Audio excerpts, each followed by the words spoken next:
And thank you for coming today. I'm Sarah Joseph. I'm the Director of Exhibitions here at Kendall. We're really, really honored to have Patricia Bellan-Gillen here, to have her work on exhibition in the gallery, and to have her here today talking to you and visiting some classes.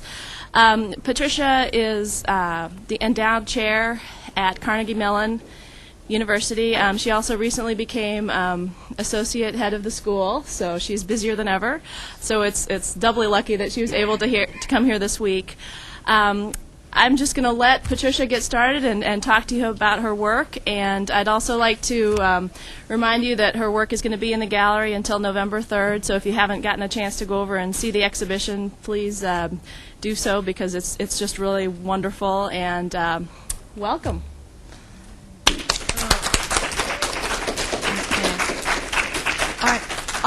Thank you so much for coming, and since I don't see any faculty taking roll, I doubly thank you that you're here on your lunch hour and that you want to be here and you're not here under duress. So thank you. I'd like to start with paraphrasing Joseph Campbell, who's one of my heroes, and he says, "The artist who explains their work to you insults you." And I'm going to insult you a little bit today, because I'm going to tell you, for the sake of education and for the sake of dialogue, I'm going to try to talk about what I think the work is about. And that's sometimes an ever-fluctuating process of even trying to decide what the work is about. I'm also going to show a lot of work. At the beginning, I'm going to go through it rather quickly. But I'm hoping, once you hit 50, you do catalog a lot of work. But constant work is really an important part of my process. I'm not an artist that I can't quit for a couple months and then go back to the studio. I'm much better off making a lot of bad work and keeping a continuity in between, because nothing's ever good enough when I go back after a hiatus. I sort of self-flagellate myself, like, oh, it has to be brilliant, it has to be smart. But if I allow myself to just keep working and do dumb things and then sort of begin to sort it out, the work gets stronger. And that's part of my process. That might not work for you, but I highly suggest it, that you really keep working and allow yourself to take some risks. If I give you an overall view to kind of kick things off here, most of the work that you'll see has sort of what looks like obvious symbols, and I've spent a lot of time researching symbols. Obviously, Carl Jung, a great deal of time looking at Christian handbooks, Christian symbolism. I was raised Catholic, and when you begin to study symbols that were part of Catholicism, it almost gets out of hand. It gets very, very detailed. It's not only what a bird means, it's what a meadowlark means and what a woodpecker means. So I've done a very conscious study of symbols, different cultures, different religions across history. And I've always been interested. There are a lot of connections that you'll find in different cultures. Like, you'll find the bear means one thing in Native American culture, usually the mother bear. In Carl Jung, it also is a symbol of motherhood. So there's a lot of cross connections and archetypes. But what I also find very interesting, there are just as many contradictions, not only between culture to culture or religion to religion, but within certain cultures. And that's where I sort of really became very interested in, well, keeping these a little bit more open. And where my head is today, and I'm assuming some or most of you have seen the work in the gallery, it's part of a phase where I'm really trying to let go a little bit. And there have always been these weird images in my mind that I would push aside because I couldn't explain what they were about. And now I'm trying to let them go, like, why did a red deer just suddenly keep pushing in my mind, or a blue bear? So there's, I know there's a debate about what's spontaneous and what's intuitive, but the newer work starting based on that catalog of knowledge with symbols, but not as consciously trying to put together a symbol. So for the longest time, art and religion were kind of intertwined for me because we had our prayer books were totally decorated with the best paintings, the Titians, the Tintorettos, and I was always the kid that got to go up and draw a life-size Jesus on the board. So it was those were totally intertwined. Other things that I look at, I was perfecting my signature. These were done when I was about 10 years old, and I think I copied from Elaine de Kooning to do that picture of JFK. What's not here is there was always a constant fascination with animals, and we would get the encyclopedias once a week from the supermarket, and I would copy them, the Golden Book encyclopedias. I would copy them word for word and drawing per drawing, anything that had to do about animals. But my mother still had these up on her walls up until a few years ago, but Puff the cat got thrown away at some time. So the idea of always being able to draw, that becomes very important to one's identity if you can do it from such a young age. And when I got to college, I looked around and I realized there were people that could not technically or academically draw as well as I did, but they were doing much more exciting work. So I really began to push about sophomore year in college to really try to develop or work with different styles that didn't rely on, wow, can't I draw really well, to try to do work that might have more suggested meaning to it. Just quickly, this was part of beginning to try to combine abstract work, mark making, with that skill base. I think this piece is called Mad Search for the Circle, and I was an art education major, and studying the stages that children go through when they learn to draw or make marks has really kind of even flowed through my work throughout. At the same time, a little bit later, I think I'm jumping forward here till the end of college,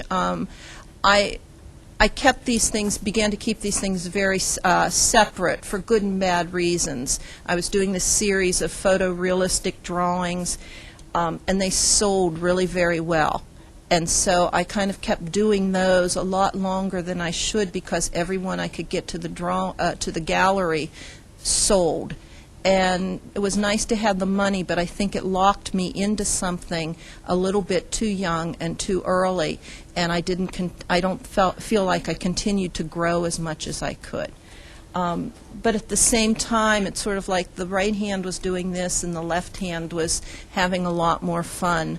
I was doing these prints, lithographs that were based on imaginary conversations I was having with my mother about old arguments, and it just seemed like the childish style, I needed to do that. I needed to do the realism.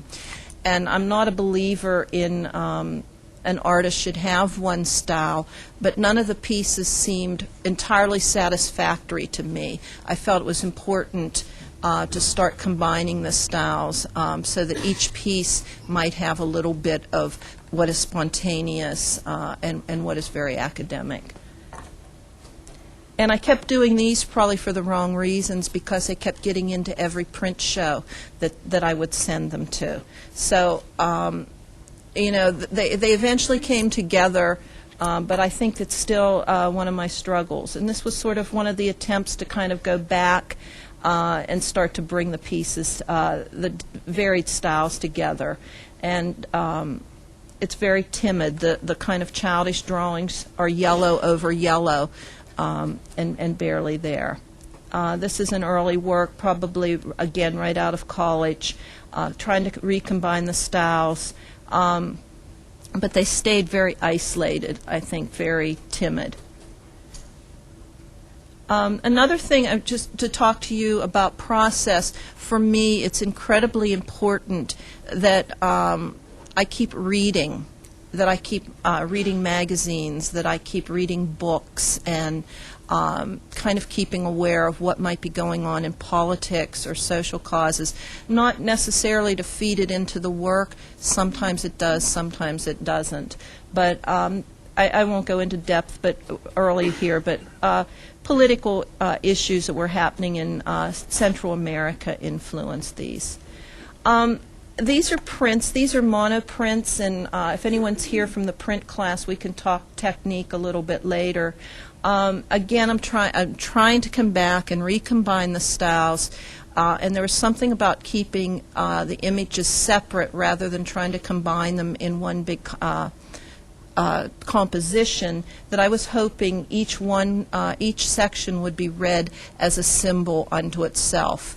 And I did a series of about 20 of these very large monoprints. They probably measure about 77 inches when they're all put together, which was at that time large scale for printmaking. Conceptually or idea-wise, they were based on a phrase where I read that all of our thoughts about beauty and logic are based on the logic of the design of the Parthenon. And I began to look at the Parthenon, studying the frieze, and I did a series. These are about putting different people up on the frieze, because most of the people on the frieze are warriors, and these became about putting other people up there. And this one was dedicated to my father, who did go to war, but was a common laborer all of his life. I can give you kind of go a little bit faster here.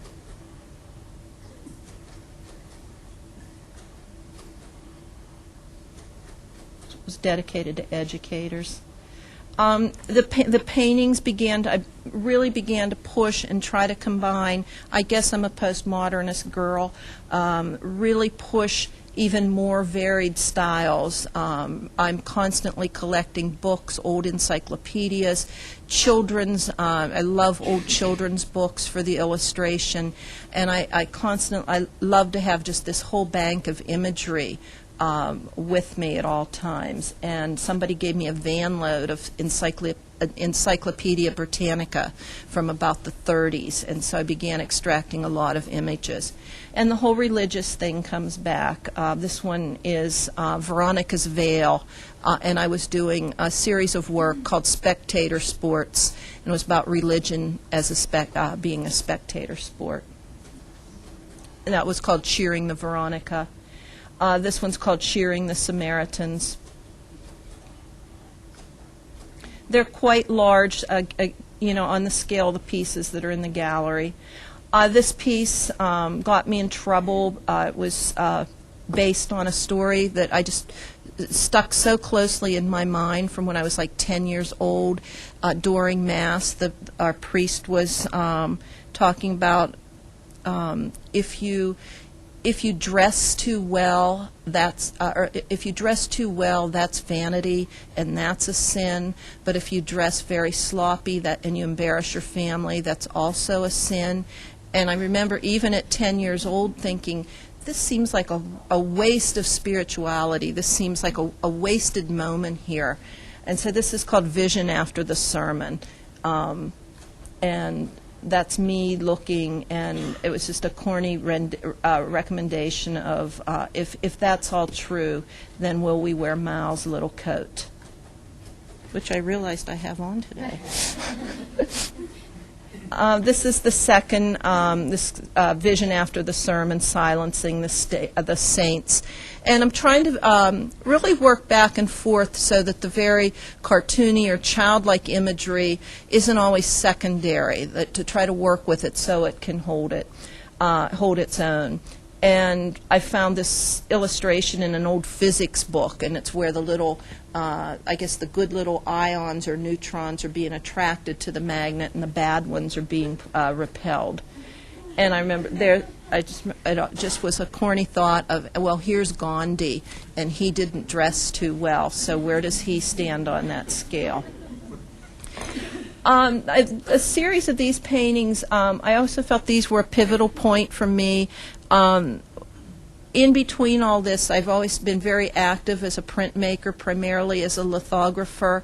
And when I make prints, I would trust myself to have vast areas of textures and I didn't feel like I had to explain every square inch on the paper. So I was trying to do some works where I was bringing that into a bigger scale.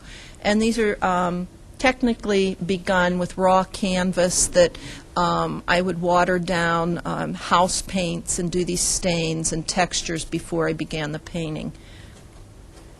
And I was working with these very corny rebuses, or rebi, whatever the plural would be, and almost spelling out the message. And I think this one is "Are we voyeurs?" And it's spelled out in a rebus form. I was investigating medieval illuminated manuscripts, which are absolutely beautiful. And the real surprise is many of them are very funny. And you don't expect that, and it was sort of like these people who were forced, or I shouldn't say forced, but did these elegant manuscripts would sneak in a little bit of humor. And I had those in comparison with a children's book on grammar. This is still done in the same method. It's called Narcissus. This piece is about 200 inches wide. It's called Jonah and the Whale. Sort of a girl's take on Jonah and the Whale. I had this wonderful fortune of a trip down the Danube River, and it was at a sad time, and we were to go into Yugoslavia, and it was right after Croatia broke from Serbia, and there were remnants when we got to that part of the Danube. There were cities right on the river that were totally wiped out and devastated. And I did a series of works sort of based on the imagery that I extracted from that experience. And this one's called 600 Feet from Vukovar. And Vukovar was a city that was pretty much annihilated in that first war. And what was really heart-wrenching was that it was totally not only bombed out, but it was riddled with bullet holes. So it was sort of this up close and personal thing that someone did too. And so this is called 600 Feet from Vukovar, a riddle. And just kind of really going over in my mind, the halo is made up of Orthodox or Byzantine-style imagery and Roman rites imagery, which a lot of the issues were supposedly based on. It's called a riddle because it's also a riddle is to punch something with holes, and a riddle is a sieve. So that one little word seemed to sum up all that I could see with my naive Western eyes. This one's called 12 Hours in the Ukraine. Again, it's really quite large, and it was sort of based on my experience of being, my first thoughts were, it's wonderful, you can see religion beginning to grow again. This was right after the Soviet Union broke apart. These horrible-looking housing complexes would all have their own little Orthodox church, and my first thoughts were, this is really wonderful. And then you realized all you saw were Orthodox churches. You saw no Jewish temples. You saw no Catholic churches.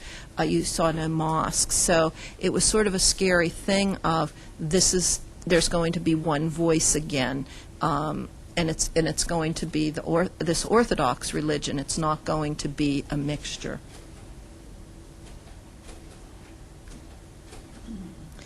Long story that put this one together, but it's called The Persistence of the Bones, and a lot of things came together to suggest this work.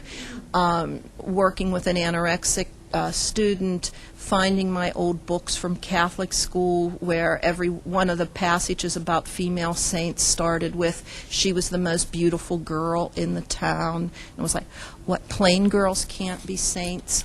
And all this kind of focus on beauty kind of came together. Oh, and there's a little chapel in Pittsburgh that tries to boast that they have the most relics in the world.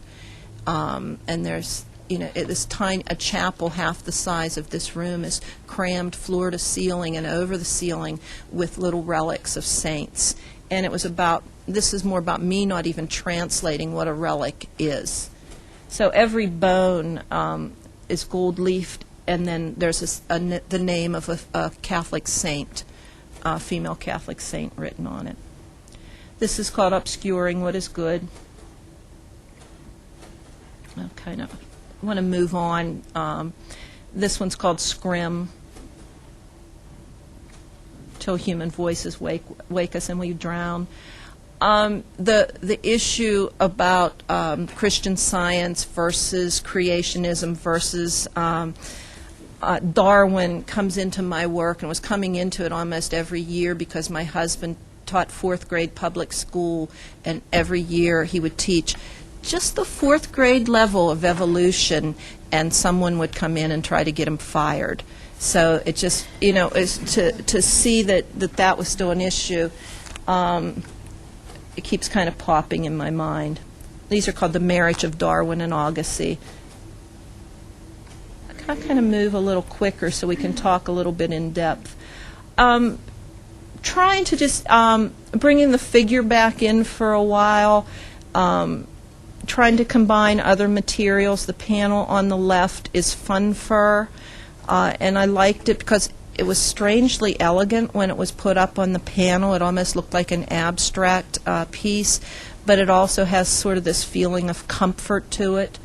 This is simply called Moment, Choosing the Gray.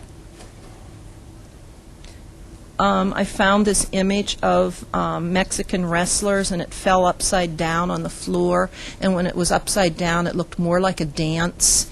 And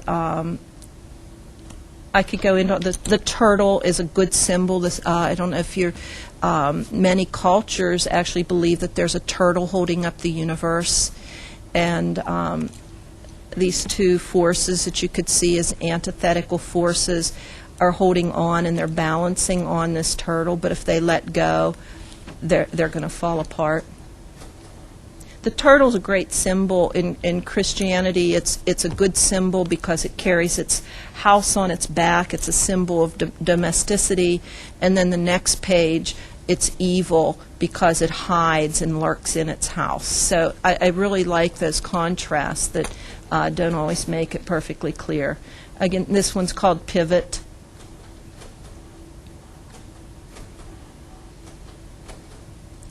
I threw a couple of these in, and there are more that will come later. We had talked at dinner last night with Marielle about issues about bringing printmaking into other areas of your artwork. And there's a wonderful atelier in Pittsburgh that invites artists in to do projects, and they'll print for you, which has spoiled me. I used to print for other people, and now I've become spoiled wanting people to print for me. But these are quite large paintings. They're like 9 by 9 squares, and I drew and collected a lot of imagery of plants and flowers, and we put them on a dozen different silk screens, and we would screen layers of the plants and flowers. Let's see if we can get a close-up. You can see them. And I would throw paint washes over them. We would do more layers of screening, and we went back and forth like that several times. The pieces are called Beautiful Stories, Cain and Abel, and I think I was just learning how to do Photoshop, so I took my images, in this case of the lamb, and put it through Photoshop and tried every little distortion trick that I could do, and tried to use that as a metaphor for how our stories get degenerated and eroded and changed as they get passed down between generation after generation. This is Beautiful Stories, Cain's Fruit. This piece is called Totem, about the mixture of symbols from different cultures. Of course, the jack-o'-lantern's connected to Halloween, which is connected to All Saints' Day, and I really love that idea of a pagan, most of the pagan rituals are connected to Christian rituals, or vice versa. I think that's it on that reel. We're working. This is one of my all-time favorite paintings, and this starts to come during a time where I'm trying to let go. react to the image that's kind of fighting in my mind. The piece is called Inheritance. And I began to, I love the idea of the totem can be read in different ways. The figures could be read in different ways. It could be a father passing something to a son, or the one person at different stages in their life. And it is very faded back. It was painted by, I brought it up in a full black and white value scale, and then it has layers and layers of a soft white transparent wash poured over it to kind of freeze it or push it back. The animals start to come back bigger and clearer. This piece is called Diana.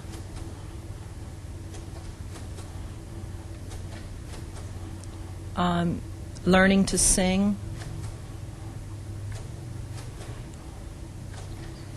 One of the things that I always hope for is, because humor is important in my life, it's important in my paintings, and I hope that people can recognize that there's humor in a lot of the pieces.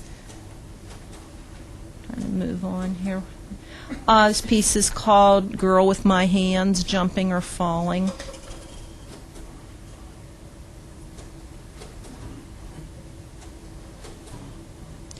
I went back and read, when you're brought up Catholic, you really don't know the Bible very well, but I went back and read Revelations, and it inspired a series of works. This is the Red Horse to St. John on Patmos.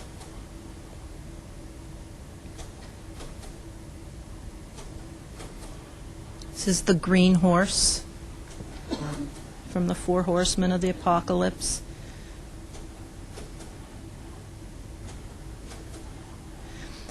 This piece is called Hides, black and white, and the rhinoceros is life-size. The rhinoceros is about 14 feet wide, and this is a point where I just said there are these really crazy images in my head, and I don't want to fight them.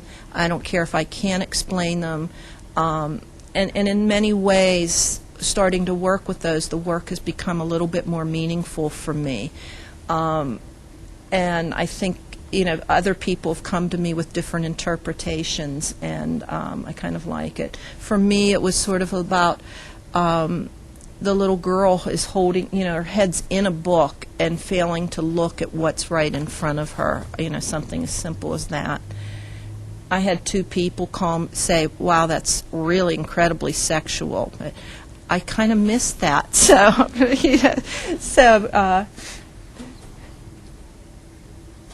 but I like the idea of the rhinoceros, something scary, being constructed or hidden by something that's really beautiful, like flowers. This piece, I said I wanted to leave some pieces in, and you've probably noticed that are weaker than the other ones, because they're part of the process too. They're very important. Everything, to take risks, you lose some pieces in between.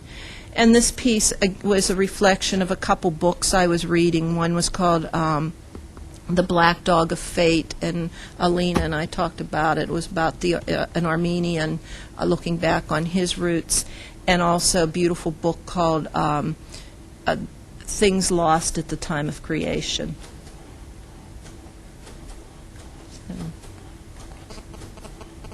I do miniatures, and I'm really negligent in documenting them, and they go out, and my galleries hold on to them, and they're hard to get back. But a lot of times, instead of the miniatures leading up to the larger works, I take photographs of the larger works, take them to Xerox machines or Photoshop, cut them up, and redo them as miniatures. It's just a way of getting possibly if that first composition wasn't the best way to look at it, it gives a different, a chance to look at the images in different ways.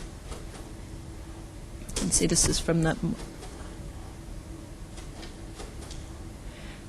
This piece is called Something Greater Than, and for me it's a sort of something greater than / faith, hope, and theory.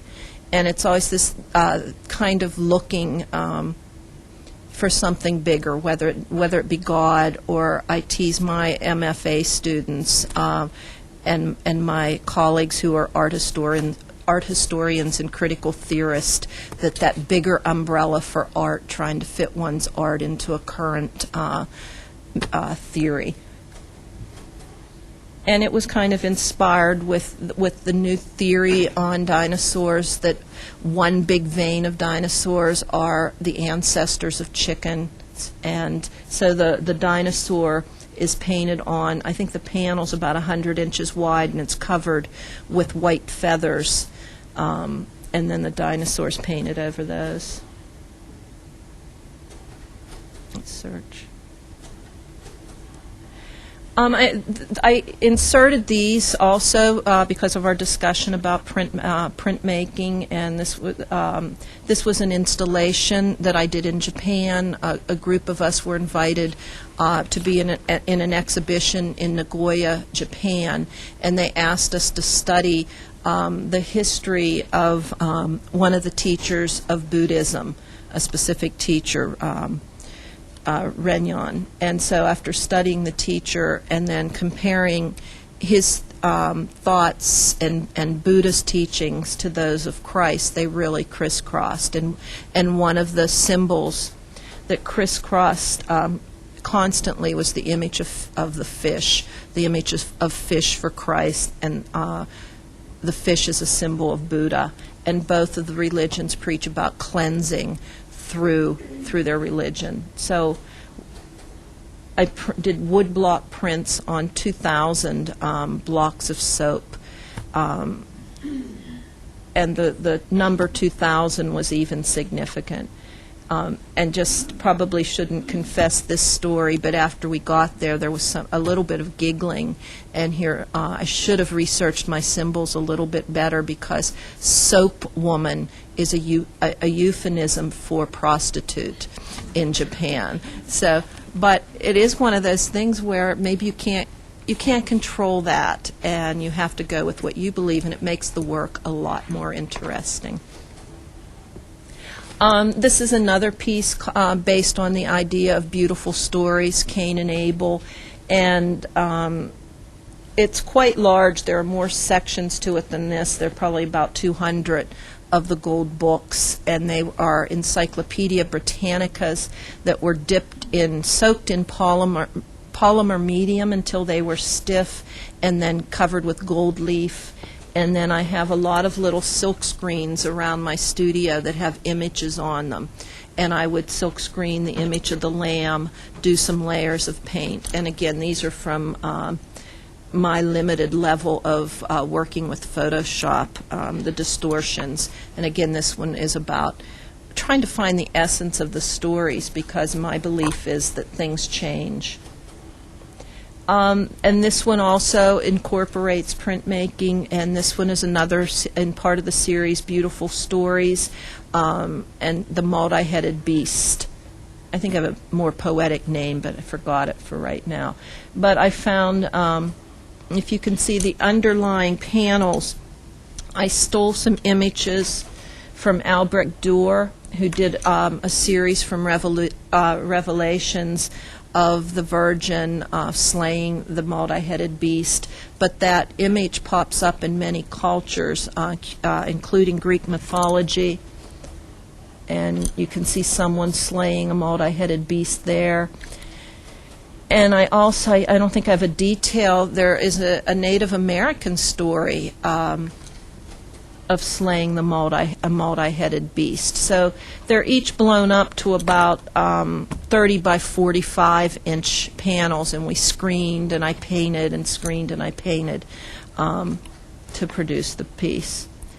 This really begins the series of that you see in the gallery, and this was again after the rhinoceros, where I said, I just want to paint. There has always been a constant struggle of, I can draw well, what can I do with that? And it was sort of maybe getting back to those roots, or wondering why this, there was this zebra, confrontational zebra in my mind. So that's where these began.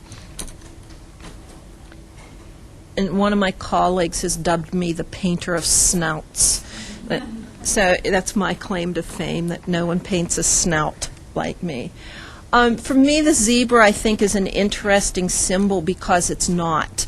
You really can't find it as a symbol in many religions, or I should say any religions, but in the wild, I think what's really wonderful, that the stripes are two things. The stripes are an identifying mark, and the mother can identify its child, or the baby zebra can find its mother by identifying the stripes. But they're also like a mirage pattern, that when they're all together, the lions can't grab them because they can't always find the individual. And for me, I thought that was a really great metaphor for adherence to very strict orthodoxies, like that one feels like an individual, but and seeing things in black and white kind of makes you part of a bigger group. The clown is put together, again, it's supposed to be very confrontational, looking at you like the black and the white. But the clown is put together from like historical types of clowns. Shakespeare's Fool being usually the wisest one in the room. There's Great Britain's Joey with all the ruffles, that's a symbol of the government.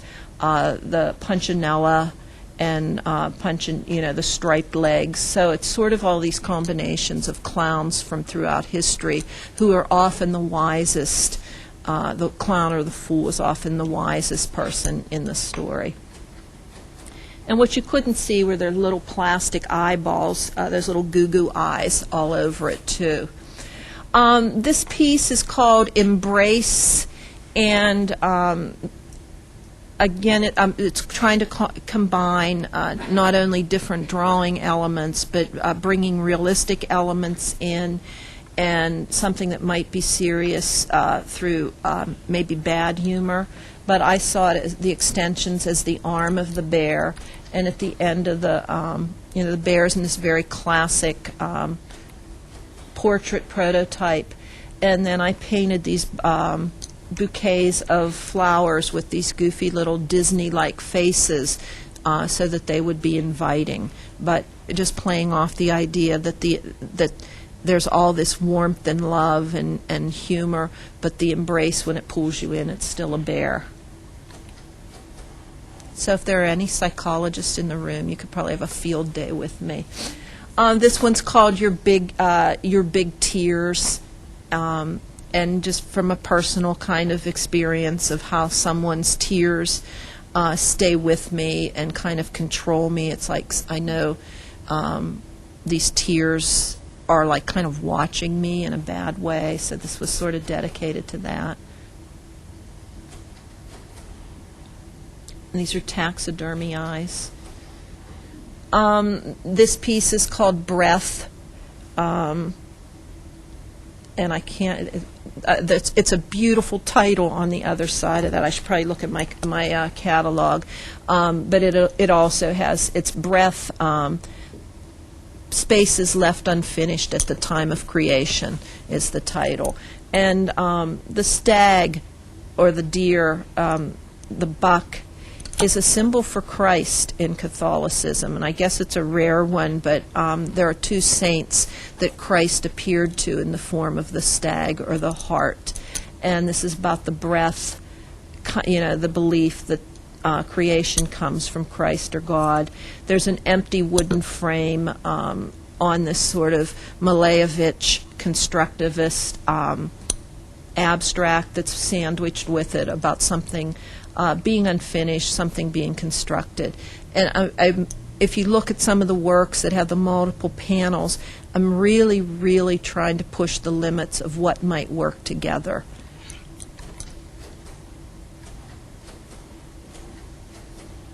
This piece is called Passage, and it's about the dog the dolphin, they're common symbols for passage from one realm to another, from earth to heaven, earth to hell, in several cultures. And the dog carries someone.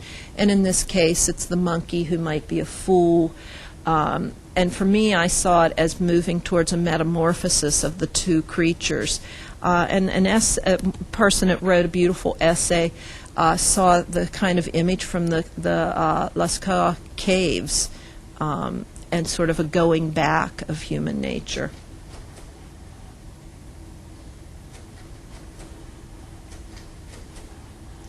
This piece is in the gallery, and I'll try so that maybe you can examine them closer. I'll try to tell you everything that was going through my mind. I just couldn't get this toy train out of my mind. I just had this vision of the tongue of a red deer being this toy train. And so the piece is called Faith in Politics, the Speed of Your Tongue.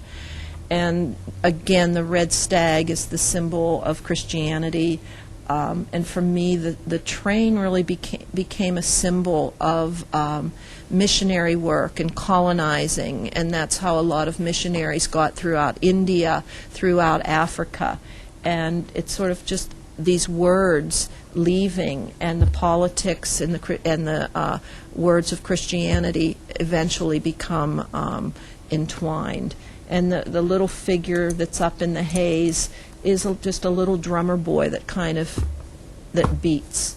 And I hope that you see something very different in it and bring your own associations, which would be very different than mine. This is called, I forget the name of this painting, and I just wrote it down last week. It's about balance, about finding the balance between spirituality and humor. This is called Omitting the Monkey. Again, it's about teaching and the offense that people take when we're told monkeys are our ancestors.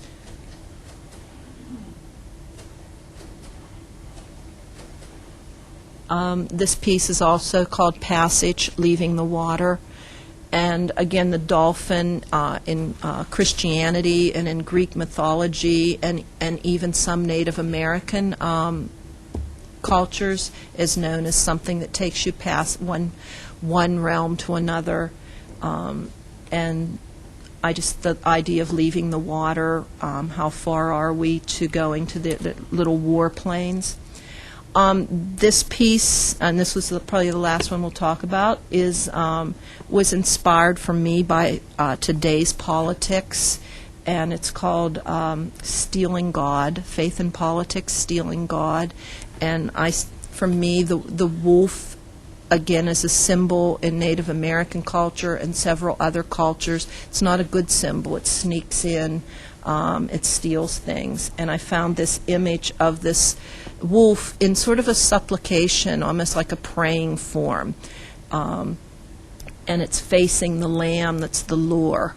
And the lamb is a symbol of Christianity, which isn't even enough. It's holding a bone, another treat in its mouth to double attract the lure.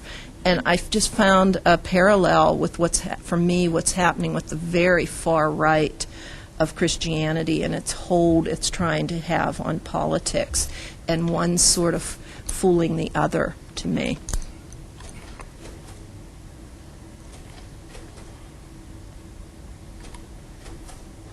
And that's it. And I would just, I always say with my work, one of the things I'm searching for is a weird elegance, but someone wrote an incredibly beautiful essay for me, and he describes my work as formalist canon meets zoological illustration, penetrated by medieval spiritualism and glossed with personal dream imagery. So, thank you.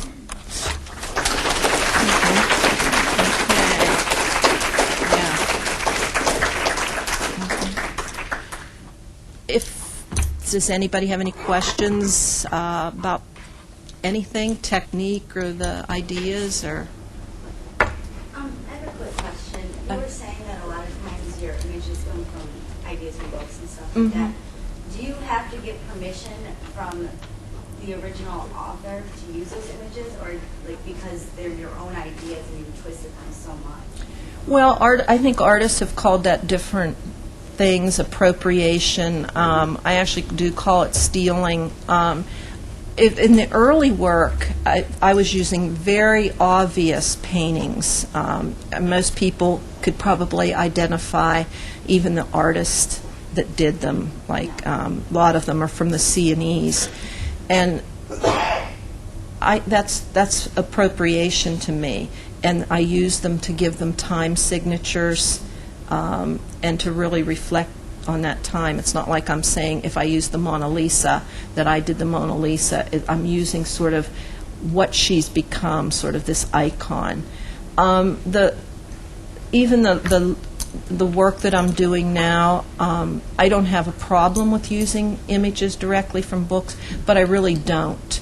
I usually, kind of, for some reason it's very important for me to hand do the work. And I collect a lot of images, but I reconstruct them and redo them and use them as reference more often than appropriation these days.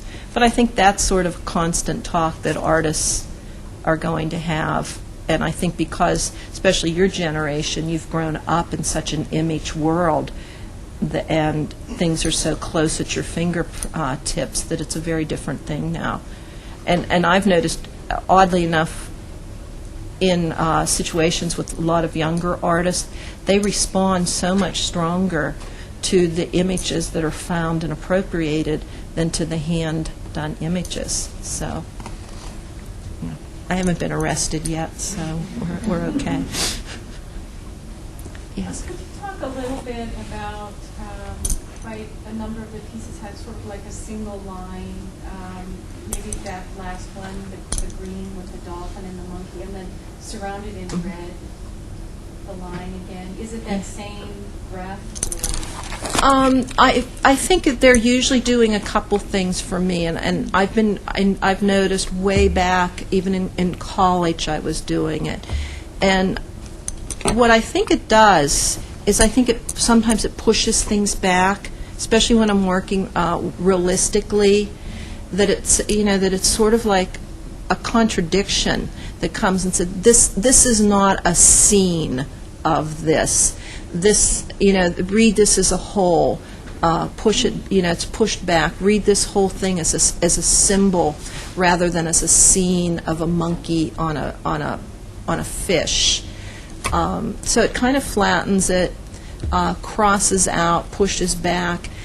For me, it's really strange. After I do the very realistic painting, it becomes almost like a found object to me. They're not real precious, and it feels really great to come back and do something like that.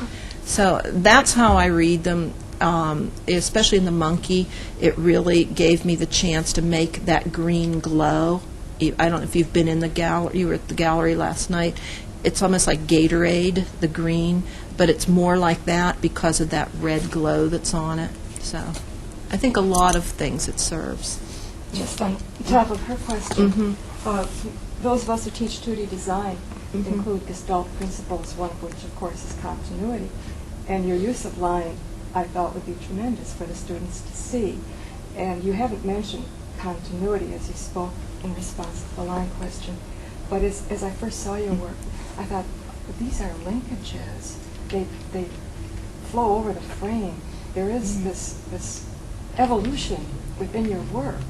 And I was quite intrigued by that alone, let alone what you told us today. Well, also, the diptych or the triptych or multiple panels certainly isn't a new device. And it, most people, the old criticism used to be that that's so, that to have something so direct is contrived. But there's something about the change that it goes through that I really liked, and trying to get rid of any criticism that says contrived. Lineal thinking is always thought today as being simplistic, but it's a process to be embraced, I feel. Yeah. Anybody else? Is gold part You know, when I use it, I don't do a perfect job. And, because I like what it looks like when it's really beat up. So if you want a really perfect job, I think you have to go through even putting a certain kind of gesso and then a certain tinted gesso, and then it's very, you burnish it. But I use a mixture of real gold leaf and cheap gold leaf so that I kind of actually have a patchy look to it. And it's very easy. Whatever you put it on has to be sealed. It can't be porous. And so wherever you want the gold leaf to go, you paint a glue, a sizing, and when that gets tacky, you just press it on. Real gold leaf you do not have to varnish, but the cheap stuff you have to put a varnish over it. So it's pretty easy if you don't want a good job. Yeah. Would you say something about your choice to use monochromatic color schemes in a lot of your work? Yeah. I like them, and I think it also, again, it takes it away from perfect realism. I think the one zebra was one of the first ones that really goes into a realistic color scheme, and even that's limited. But again, I think because that takes it, it's very hard to combine things with perfect realism, I think. It's hard to combine the styles, but I think even just stepping it back into the monochrome takes it a step away. It almost, like it was printed, or that it isn't this perfect realism. And color is symbolic too. Like, that Gatorade green, I wanted something that kind of hurts your teeth a little bit when you look at it. And for me, like Gatorade and Gator gum, like you chew it and you wonder why you're chewing it, but you keep chewing it. And I kind of like that feeling. The red of the one buck that's in there. Again, I like the glow. So for a couple different reasons, I do the monochrome. Anyone else? Okay. Well, thank you so much. No one fell asleep, and hope I see some of you this afternoon or this evening. Thank you.